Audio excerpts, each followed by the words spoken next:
दोस्तों, हमारे छत्रपति शिवाजी महाराज ने अपने लोगों की स्वतंत्रता हेतु खड़े किए स्वराज्य पर अब और एक मुसीबत ने डेरा डाला। ये मुसीबत इतनी बड़ी थी कि उसने स्वराज्य को 3 साल तक तकलीफ दी, किसानों को लूट लिया और स्वराज्य का काफी नुकसान किया। चलिए आज जानते हैं इस संकट की पूरी कहानी। देखते हैं कि महाराज ने किस रणनीति से मुसीबत को भगा दिया। सन 1660 में दिल्ली के औरंगजेब का बड़ा और ताकतवर मामा नाम शाइस्ते खान स्वराज्य की ओर निकल पड़ा। लगभग 1 लाख की सेना के साथ पुणे प्रांत में अपना डेरा जमा कर बैठ गया। गांव के गांव लूट लिए, किसानों को हानि पहुंचाई। इस वजह से लगभग 3 साल तक स्वराज्य में ना कोई महसूल आ रहा था, ना कोई खेती हो रही थी। सिंहगढ़ पर ठहरे महाराज ने जान लिया कि यह युद्ध ताकत से नहीं बल्कि युक्ति से लड़ना होगा। उन्होंने जानकारी निकाली। पुणे का पूरा प्रांत युद्ध की छावनियों में बदल गया था। मराठे अचानक छापा डाल सकते हैं, इस डर से शाइस्ते खान ने कात्रज की घाटी में बड़ी बड़ी छावनियां बिछाई थी। हर सैनिक के पास बंदूक और छोटी तोपों जैसी आदि सामग्री थी। लाल महल में ठहरे शाइस्ते खान तक सिंहगढ़ से पहुंचने का ये एकमात्र मार्ग था। लाल महल पर भी सैनिकों का कठोर बंदोबस्त था। लाल महल के द्वार पर पूरे 50 सैनिक बंदूकों के साथ तैनात थे। ऊपरी बुर्ज पर भाले और तीर चलाने वाले सैनिक तैनात थे। शाइस्ते खान के कक्ष के पास लगभग 100 सैनिक नंगी तलवार लेकर पहरा देते थे और शाइस्ते खान खुद सोते समय अपने साथ 2 बंदूक और तलवार लेकर सोता था। इतना ही नहीं, इसके साथ उसने पूरे पूना प्रांत में अपनी गुप्तहेरों की चौकियां लगाई थी। लाखों की सेना तैनात थी। कोई अंदर आया तो बाहर निकालने का एक ही रास्ता था, मौत। दोस्तों, आप ही बताइए, 1 लाख की फौज में सिर्फ 400-500 मावले लेकर अंदर जाना, दुश्मन को खत्म करके वहां से सही सलामत लौट आना, ये अगर कोई कर सकता है तो सिर्फ हमारे छत्रपति शिवाजी महाराज। देखते हैं महाराज ने असल में कौन सी चाल चली। महाराज ने सभी सरदारों की बैठक बुलाई। हमने शाइस्ते खान पर हमला करने की रणनीति बनाई है और इस बार हम खुद इस मुहिम में शामिल हो रहे हैं। महाराज, हमारे होते हुए आपको जाने की कोई जरूरत नहीं। आप स्वराज्य संभाले, हम मुहिम फतेह करेंगे। नहीं फिरूंगो जी। महाराज, ये बहुत जोखिम वाली मुहिम है। अगर हमें कुछ हो गया तो हजारों लोग हमारी जगह लेने के लिए तैयार है। महाराज, आप हम पर बेफिक्र ये जिम्मेदारी डालिए। नहीं फिरूंगो जी, ये मुहिम स्वराज्य के हित के लिए महत्वपूर्ण है। हम सभी साथ रहेंगे। बहिर जी, अपना काम शुरू कीजिए। दूसरे दिन मराठे मौले सिंहगढ़ के नीचे ठहरे जसवंत सिंह के छावनी में पहुंच जाते। हुजूर सलामत रहे। हमारे महाराज ने आपके लिए कुछ तोहफे भेजे हैं। अरे वाह, इतने सारे जेवर! तुम इसको तोहफे कहते हो? वाह, शिवाजी राजे को हमारा शुक्रिया कहना। महाराज, पहली मछली जाल में फंस गई। तभी एक सरदार वहां आता है। महाराज, हमें वेतन बढ़ाकर चाहिए, आज ही। स्वराज्य के स्थिति से आप वाकिफ हो, हम ये नहीं कर सकते।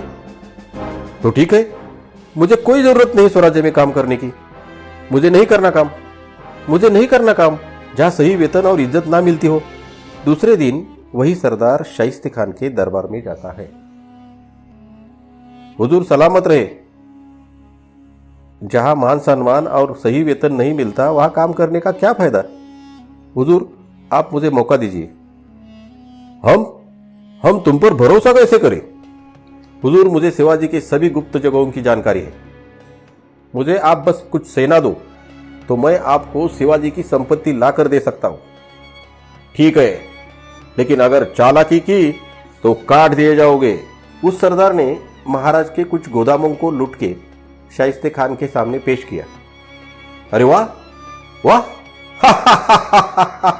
देखा वजीर, दुश्मन को हराना आसान हो जाता है जब आपके पास उसके शातिर सिपाही हो। वही शाइस्ते खान ठहरे हुए लाल किले पर एक माली रोज फूल और गजरे देने का काम करता था। उस माली का जीजा महाराज की सेना में काम करता था। उसके माध्यम से इस माली को अपनी रणनीति में शामिल किया।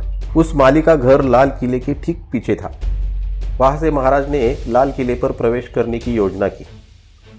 इस तरह से योजना के अनुसार शाइस्ते खान को मिले मराठी सरदारों और बहरजी नाइक के गुप्तहेर महाराज तक एक एक खबर लाते थे और महाराज रणनीति बना रहे थे।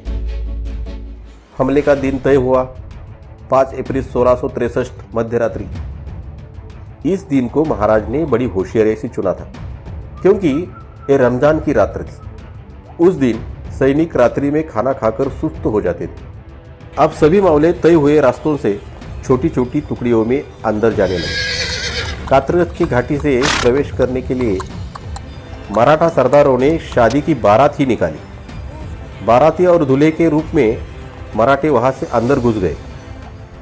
तलवार, भाला, ढाल आदि सामग्री को अंदर ले जाने के जोखिम के काम के लिए भी मराठों ने बड़ा दिमाग लगाया। कुछ मावलों ने मुगल सैनिकों का वेश धारण किया और कुछ मावलों को बंदी बनाकर चारे की गाड़ियों से रस्सी से बांधा गया और उन चारे के गाड़ियों में छुपाए गए शस्त्रों के साथ वे पूना के अंदर पहुंच गए। ऐसे ही कुछ मावले 100-200 बैलों के साथ कात्रज की खाई में पहुंच गए।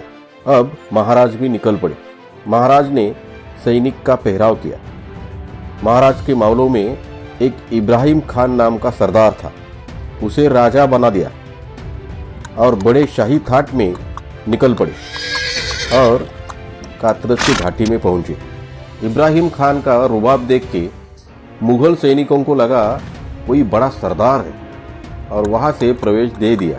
लाल महल के पीछे जहां उस माली का घर था वहां सब पहुंच गए और सही वक्त की प्रतीक्षा करने लगे। उस दिन औरंगजेब का जन्मदिन होने के कारण दिन में कुछ तय हुए वक्त पर ताशा, ढोल, नगाड़े बजाए जाने वाले थे। अब महाराज भी वहां पहुंच गए। लाल महल के मुजफ्फर खाना में कुछ मावले पहुंच गए।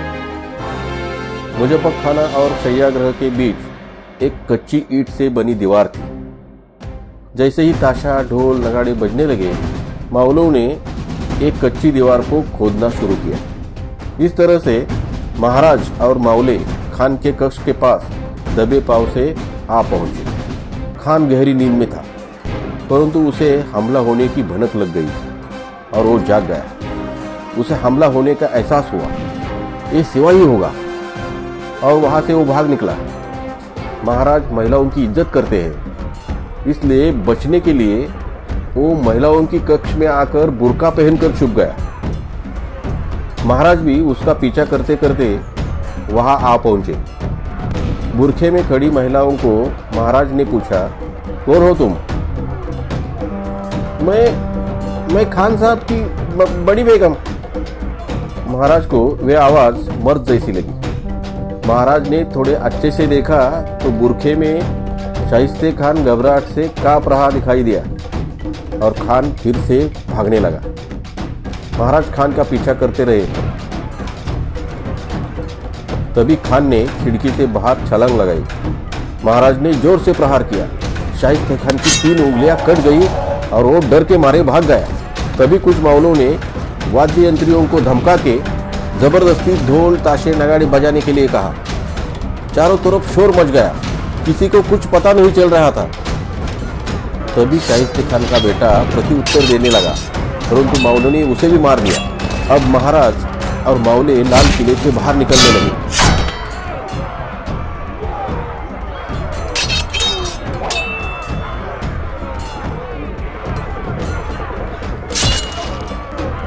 मुगल सेना का ध्यान भटकने के लिए मराठी चिल्ला रहे थे, भागो भागो, शिवाजी आया है, भागो, शिवाजी ने हमला किया है, भागो भागो, शिवाजी ने हमला किया है।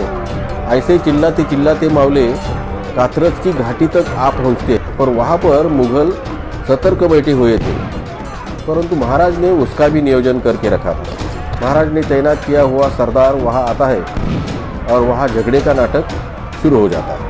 सभी मावले वहां से निकल जाते हैं और अलग अलग रास्ते से सिंहगढ़ की ओर चल पड़ते। अब वक्त था मुगलों की सेना की दिशा भूल करने का। कुछ मावले 100-200 बैलों के साथ तैयारी में कातरस की खाई में इंतजार कर रहे थे। जैसे ही उन्हें पता चला कि हमारे मावले कातरस से बाहर निकले हैं, उन्होंने उल्टी दिशा में अपने बैलों के सींग पर मशाल लगाए छोड़ दिया। इसकी वजह से मुगल सेना की दिशा भूल हुई और सुबह तक महाराज सही सलामत पहुंच गए। शाइस्ते खान और सेना दूसरे दिन ही अपनी जान बचाकर पूना छोड़कर भाग गई। अगर आप महाराज की ऐसी कहानियां देखना चाहते हो तो अभी नीचे दिए सब्सक्राइब बटन पर क्लिक करो और नोटिफिकेशन भी ऑन कर लो। मिलते हैं अगले वीडियो में।